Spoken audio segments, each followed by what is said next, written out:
लेकिन बात अब जरा मरकज के ज़ेर इंतजाम जम्मू कश्मीर की भी सनम करते हैं, क्योंकि तारीख में पहली बार एक अहम इकदाम के तहत चाइल्ड राइट्स के लिए भी बड़ा फैसला लिया गया है। आसिफ, हमने बड़ों की बात करके हमने जो शाह बलिया है दूसरों की बात करी, लेकिन बच्चों की बात जरूरी है। और बच्चों के हवाले से हम जो यूरोपियन ममालिक हैं वहाँ पे बच्चों को एक राइट्स का जिस तरह से ख्याल रखा जाता है वो यहाँ साउथ एशियन कंट्रीज में उस तरह से नहीं हो रहा है। और अब जम्मू कश्मीर शायद मुल्क की पहली रियासत बनेगी जो बच्चों के लिए खसूसी जो कवानीन है वो इंट्रोड्यूस करने जा रही है। चाइल्ड राइट्स कमीशन बनाया जा रहा है और चाइल्ड राइट्स कमीशन के हवाले से आपको बताएं, हिलाल की पूरी तफसीर आप हिलाल से ही जानेंगे। हिलाल हंजूरी साथ ही हमारे यहाँ हिलाल से जानेंगे कि चाइल्ड राइट्स कमीशन की तश्कील की सरकार ने मंजूरी दे दी, इसके किस तरह के उनके पास इख्तियारात होंगे और जिस तरह अब वालिदैन को भी डरना पड़ेगा, सरकार के कवानीन सख्त हो रहे हैं। जरा हिलाल बताइएगा क्या है तफसीलात आपके पास। बिल्कुल सनम, जैसा कि आपने कहा कि जो चाइल्ड राइट्स कमीशन है अब ये जम्मू कश्मीर के अंदर बन रहा है और मुल्क के अंदर ये पहली ऐसी यूटी होगी जहां पर इस तरह का आजादाना कमीशन बच्चों के जो हुकूक है या उन पर मजालिम है या बच्चों पर जो अलग अलग तरह की को हरासा किया जा रहा है तो उसकी निस्बत जम्मू कश्मीर के अंदर बन रहा है। हालांकि जम्मू कश्मीर जैसी हाइपर सेंसिटिव जो यूटी है यहाँ पर अगर चाइल्ड राइट्स कमीशन इस तरह का बनता है जो आदत तौर पर इस्तेसाल, जुल्म जबर और दीगर मामला दोस्त दबाव को लेकर अगर काम करेगा तो मुझे लगता है कि ये एक बड़ा कदम होगा जम्मू कश्मीर के अंदर। और इस तरह से जो ये कमीशन बनाया गया है सही तौर पर अभी 2 मेंबरान की, इसमें एक मेंबर और एक चेयरपर्सन की तकर्री अमल में लाई जाएगी और इन 2 मेंबरान की यानी एक मेंबर और एक चेयरपर्सन की तकर्री के लिए 3 मेंबरान की एक कमेटी जो है वो तश्कील दी गई है जो इन लोगों की दरख्वास्तें हैं जो इसके लिए इस पोस्ट के लिए या इन पोस्टों के लिए देना चाहेंगे तो उनकी दरख्वास्तें कर सकते हैं। और क्राइटेरिया जो है एक चेयरपर्सन सख्त रखा, एक तो ये कि कोई मेंबर पार्लियामेंट, कोई एमपी, कोई साबिका जो है मिनिस्टर नहीं रहा होना चाहिए। एजुकेशन के साथ उसकी अच्छी खासी दिलचस्पी होनी चाहिए, बच्चों के मामला में एक अच्छा खासा एक्सपीरियंस होना चाहिए। ये इन चीजों के लिए खास रखा गया है।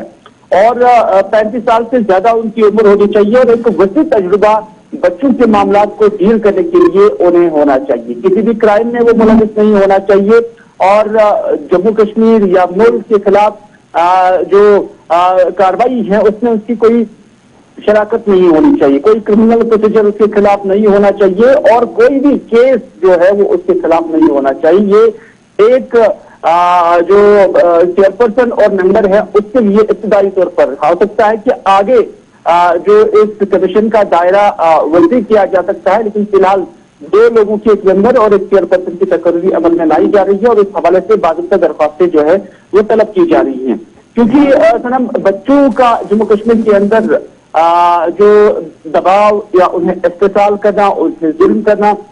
ये हम काफी वक्त से देख रहे हैं। यहाँ पर भी कवानीन इससे पहले थे, लेकिन जम्मू कश्मीर सरकार का कहना है कि इस निस्बत एक इलाहिदा कमीशन का क़याम अमल में लाना बच्चों के साथ इंसाफ करने का मुतरादिफ होगा। और अब देखने वाली बात होगी कि इस कमीशन का क़याम कब मुकम्मल किया जाएगा और साथ ही किस तरह से जम्मू कश्मीर के अंदर काम करेगा, क्योंकि कमीशन बजाते खुद एक्शन करने के काबिल नहीं होगा, लेकिन जो रिकमेंडेशन होंगे कमीशन के वो काफी अहमियत के हामिल होंगे और उस पर फिर आगे सजा भी दी जा सकती है। मैं सवाल ही आपसे यही जानना चाहता था कि आमतौर पे कश्मीरी में कहा जाता है कि लर्न टू अर्न कमीशन, इनको आमतौर पे कहा जाता है कि इनके खिलाफ एक नेगेटिव मैसेज जो होती है वो दी जाती है। तो एक और कमीशन वुमेन्स कमीशन हमारे यहाँ, इसको कमीशन तो बनाए जाते हैं लेकिन उसके बाद उनके पास कोई पावर्स नहीं होते कि वो इम्प्लीमेंटिंग जो कुछ जो है कानून के तहत उनके खिलाफ कार्रवाई की जा सके। तो ये जो चीजें हैं ये सरकार के नोटिस में लाना जरूरी है। क्या लगता है आम कश्मीरी इस कमीशन से, आम कश्मीरी बच्चा जिसके पास अभी हम दुनिया के बहुत पीछे हैं,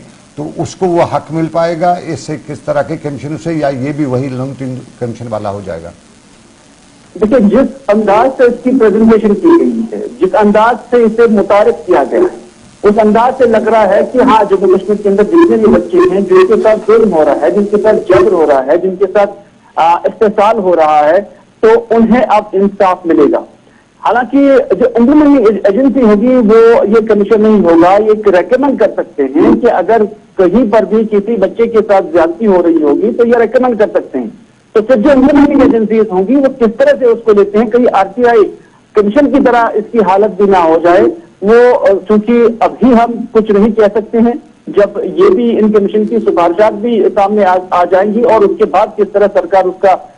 जो है ट्रीटमेंट करेगी, वो आगे भी देखा जा सकता है। बहुत शुक्रिया मीर हिलाल हंजूरी हमारे साथ ही श्रीनगर से। और एक और कमीशन की सरकार तश्कील देने जा रही है और इसी तश्कील के बाद जम्मू कश्मीर में बच्चों के हकूक़ अतफाल जिसे उर्दू में कहा जाता है और कश्मीरी में आमतौर पे कमीशनर्स के हवाले से बहुत कुछ कहा जाता है। कमीशनर्स बहुत बने, वुमेन कमीशन हो या बाकी कमीशन है, उन कमीशनर्स या RTI कमीशन, ये सारे कमीशनर्स तो सरकारों ने बना रखे हैं, उनके बाज़ाब्ता तौर पर प्रॉस्पेक्ट्स बने हैं, उनके हद इख्तियारात बने हुए हैं, लेकिन ये कमीशनर्स बाद में कितने कारगर साबित होते हैं वो सिर्फ हाथी के दांत अक्सर कहा जाता है कश्मीर में। और कश्मीरी में, कश्मीरी भाषा में अगर बात की जाए तो आम कश्मीरी यही कहता है लॉन्ग ट्रेन कमीशन, यानी विदाउट पावर्स, विदाउट कुछ, और बाद में सिर्फ कहा जाता है कि खाना पूरी है और कुछ अफसर अपने लोगों को अकामोडेट करने की ये कोशिश है, किसी को चेयरमैन बना दिया, किसी को मेंबर बना दिया। आज का ये कमीशन जम्मू कश्मीर सरकार बनाने जो जारी है, साफ जाहिर है इससे इम्पैक्ट तो होना ही चाहिए, लेकिन उससे पहले हमें अवेयरनेस भी चाहिए लोगों को बच्चों के हकूक़ के हवाले से, क्योंकि बच्चों के हकूक़ के हवाले से बहुत पेचीदगियां हैं, बहुत बिल्कुल निज़ाम में शफाफियत की बात कही जाती है तो उस हिसाब से काम होता है। तो ये तमाम जो माजी में एतराज़ात या शिकायतें रही हैं उनको दूर किया जाना चाहिए अगर इतना बड़ा कमीशन है। और दूसरी बात ये इसमें जो क्लियरली मेंशन की गई है कि अगर किसी तरीके से कोई भी शिकायत आती है, कोई एतराज किसी को होता है बच्चों के हवाले से, बिलखुसूस कमीशन के पास कोई शिकायत पहुंचती है तो सबसे पहले जो पैनल होगा जिसके सरबराही चेयरमैन जो 3 साल की मुद्दत के लिए रहेंगे वो करेंगे, उनकी तरफ से पहले एहतियाती नोटिस वालिदैन को भेजा जाएगा। और अगर उस्ताद को लेकर शिकायत है तो उसातिज़ा को भी इसी तरीके से एक जो पहले एहतियाती नोटिस भेजा जाता है वो जिस तरीके से ठीक वैसे ही उसी तर्ज पर जैसे शो कॉज नोटिस भेजा जाता है, तफसीलात उसमें सबसे पहले देनी होती है और उसके बाद सारी आगे की कार्रवाई होगी हकाइक को सामने